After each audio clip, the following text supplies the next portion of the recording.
Salut à toi, j'espère que ça va. Aujourd'hui on va parler de biologie et t'inquiète pas, normalement ça devrait pas être trop chiant. Donc cette vidéo c'est la suite de la vidéo précédente dans laquelle on avait parlé du noyau. Donc on avait vu ce que c'était que le noyau dans les grandes lignes, on avait vu sa structure, son organisation, et on avait vu qu'il abritait le contenu génétique de la cellule, ce contenu génétique qui est présenté sous forme de molécules d'ADN.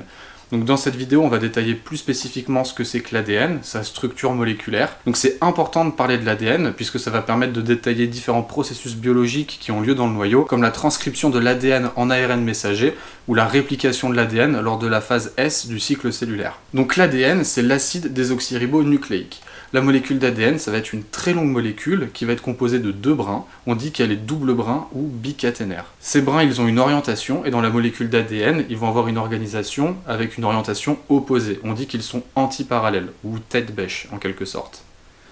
Et ces brins, ils vont interagir entre eux et former une structure, donc une sorte d'hélice, qu'on va appeler la double hélice de l'ADN.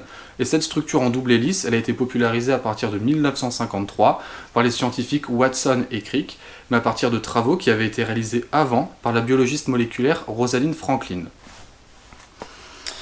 Si on veut s'intéresser à la molécule d'ADN, on a dit qu'elle était double brin, on va d'abord regarder la structure, la construction d'un des deux brins de l'ADN. Donc le brin d'ADN, c'est ce qu'on appelle un polymère, c'est-à-dire une longue chaîne, une longue répétition de plusieurs unités de base qu'on appelle les monomères.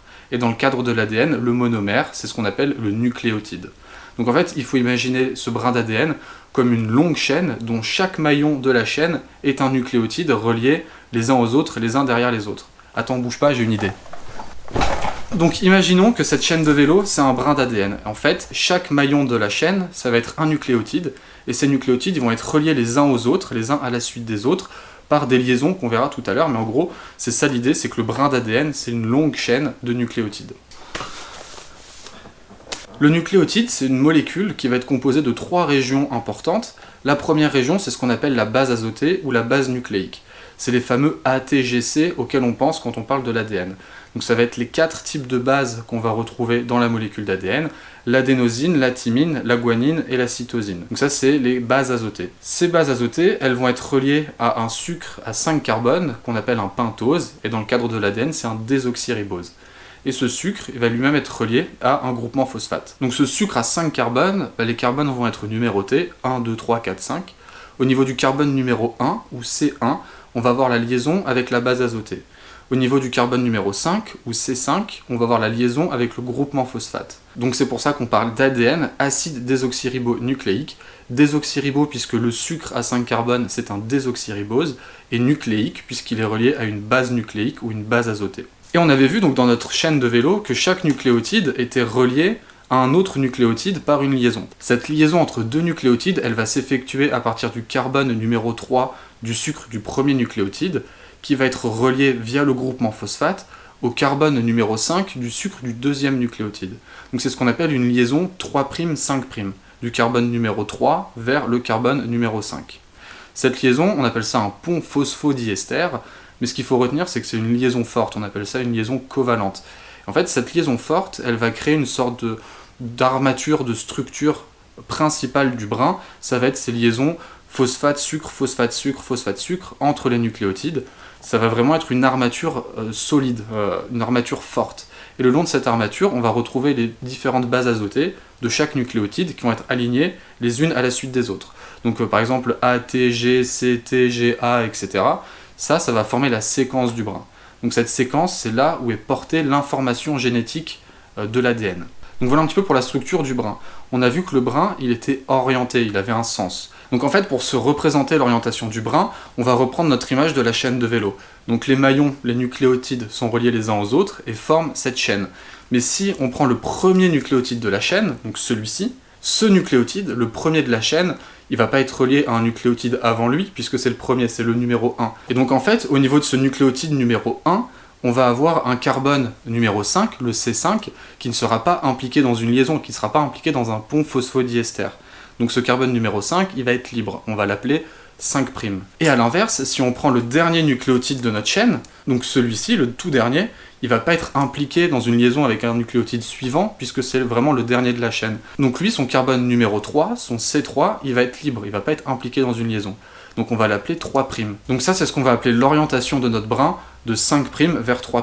Donc voilà pour la structure générale du brin d'ADN. C'est à peu près toutes les idées à retenir. Une longue chaîne de nucléotides qui sont reliés les uns aux autres. Chaque nucléotide porte une base azotée, donc ATGC, et c'est la séquence de ces bases azotées, les unes après les autres le long du brin, qui vont porter l'information génétique. Mais on a vu que dans la molécule d'ADN, c'était une molécule double brin, une molécule bicaténaire, donc elle est constituée de 2 brins. Et donc ces 2 brins, ils vont interagir entre eux pour s'associer ensemble et former ensuite cette structure en double hélice dont on a parlé tout à l'heure. Cette association entre les 2 brins, elle va être très spécifique. C'est un appariement qui est très particulier et qui va se faire par paire. On a uniquement 2 paires possibles dans l'appariement des brins ensemble. La paire AT, adénosine-thymine. Une adénosine ne s'associera uniquement qu'avec une thymine en face. Et pareil pour guanine-cytosine, la paire GC. Donc une guanine ne s'associera uniquement avec une cytosine en face et inversement. Donc c'est vraiment ce système de double paire AT et GC qui va permettre l'appariement des 2 brins entre eux. Donc en fait, il faut vraiment se représenter cet appariement comme les 2 brins, donc l'un en face de l'autre, avec leurs 2 structures sucre-phosphate qui vont être alignées, avec les bases azotées qui vont être présentées l'une face à l'autre au centre de cette association. Cet appariement, il va impliquer des liaisons faibles, qu'on appelle des liaisons hydrogènes, et donc dans le cadre de la paire AT, adénosine-thymine, on va avoir 2 liaisons hydrogènes, et dans le cadre de la paire GC, donc guanine-cytosine, on va avoir 3 liaisons hydrogènes. Et c'est vraiment cette structure qui va former la double hélice, la molécule d'ADN. Le problème qu'on va voir ici, c'est que pour stocker l'ensemble de l'information génétique de la cellule, on va avoir une molécule qui va être extrêmement longue. Donc si on prend le chromosome 1 du génome humain, ce chromosome, il fait 246 millions de paires de bases. Donc il faut imaginer une molécule d'ADN où chaque brin, c'est une répétition de 246 millions de nucléotides organisés les uns après les autres. Et donc cette molécule d'ADN, du chromosome numéro 1, en l'état, elle ferait plusieurs centimètres de long. Donc en partant de ce constat, pour l'ensemble du génome humain, donc on aurait une longueur totale d'ADN qui serait autour de 2 mètres de long environ. Ça c'est problématique puisque dans le noyau de chaque cellule, on a une copie complète du génome, donc on a ces 2 mètres de molécules d'ADN à devoir faire entrer dans le noyau de chaque cellule. Et le noyau c'est quelques micromètres de diamètre. Et donc pour ça, on va avoir des systèmes de compaction de la molécule d'ADN. Donc c'est ce qu'on avait vu dans la vidéo précédente sur le noyau. Cette molécule d'ADN va être associée à des protéines de structure qui sont dans le noyau. Ces protéines, ça peut être des histones, mais il y en a d'autres protéines aussi qui sont impliquées. Et cette association ADN plus protéines de structure, on appelle ça la chromatine. Et donc on a vu qu'il y avait différents niveaux de compaction en fonction du niveau d'enroulement et de surenroulement de l'ADN avec ces protéines de structure. On va avoir des niveaux de compaction plus ou moins importants. Donc si on est très compacté, on va devenir inactif. A l'inverse, si on est un peu plus décompacté, on va devenir actif. Donc ça, c'est de la régulation de l'expression génique par le niveau de compaction. Donc voilà pour cet ensemble de vidéos noyau ADN. Les grandes idées à retenir de ces 2 vidéos sur le noyau et l'ADN, c'est que le noyau, c'est un compartiment intracellulaire qu'on va retrouver chez les cellules eucaryotes. À l'intérieur du noyau, on va voir l'ensemble de l'information génétique de la cellule qui va être stockée et utilisée.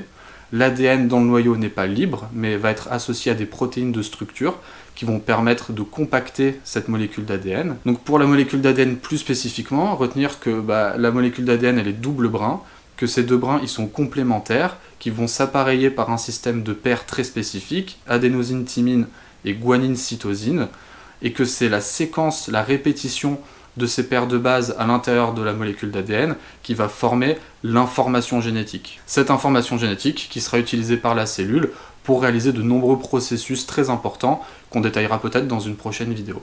Donc voilà, j'espère que cette vidéo t'a plu, n'hésite pas à laisser un petit commentaire pour me le faire savoir, et pareil, si t'as relevé des imperfections ou si t'as des questions, je me ferai un plaisir d'y répondre, donc surtout n'hésite pas. Et je te dis à la prochaine, ciao.